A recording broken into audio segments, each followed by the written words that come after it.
Breaking news Visakhapatnam పోర్టుకు నేడు 2 భారీ ఎల్పీజీ నౌకలు చేరుకోనున్నాయి. కొద్ది రోజులుగా తెలుగు రాష్ట్రాల్లో ముఖ్యంగా పరిశ్రమలు కమర్షియల్ రంగంలో నెలకొన్న గ్యాస్ కొరతకు ఇది పెద్ద రిలీఫ్ అనే చెప్పొచ్చు. హెల్లాస్ గ్లాడియేటర్ నౌక నెదర్లాండ్స్ నుంచి వస్తోంది. ఇందులో దాదాపు 24,000 మెట్రిక్ టన్నుల ఎల్పీజీ ఉంది. అమెరికా నుంచి వస్తున్న గ్యాస్ జూపిటర్లో కూడా 24,000 మెట్రిక్ టన్నుల గ్యాస్ ఉంది. అంటే మొత్తం 48,000 మెట్రిక్ టన్నుల గ్యాస్ విశాఖకు రాబోతోంది.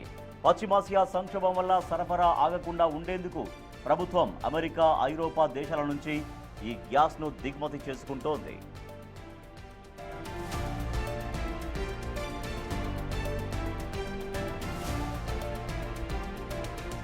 దీంతో గ్యాస్ కష్టాలు పూర్తిగా తీరకపోయినా పరిస్థితి చాలా వరకు మెరుగుపడుతుంది. ఇప్పటికే ప్రభుత్వం గృహ అవసరాలకు ప్రాధాన్యం ఇస్తోంది. ఈ కొత్త నిల్వలతో సిలిండర్ల వెయిటింగ్ పీరియడ్ తగ్గనుంది. గ్యాస్ లేక ఉత్పత్తి నిలిపివేసే దశకు చేరుకున్న విశాఖ స్టీల్ ప్లాంట్ లాంటి భారీ పరిశ్రమలకు ఈ దిగుమతులు ఆక్సిజన్ లాంటివి.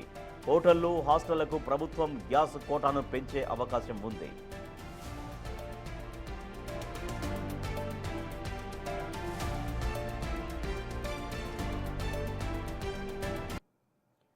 ఈ 2 షిప్పుల రాకతో రాబోయే వారం రోజుల్లో గ్యాస్ డెలివరీల స్పీడ్ పెరగనుంది. అయితే అంతర్జాతీయ ఉద్రిక్తతలు పూర్తిగా తగ్గే వరకు ప్రభుత్వం గ్యాస్ వినియోగంపై కొంత పర్యవేక్షణ కొనసాగే ఛాన్స్ ఉంది.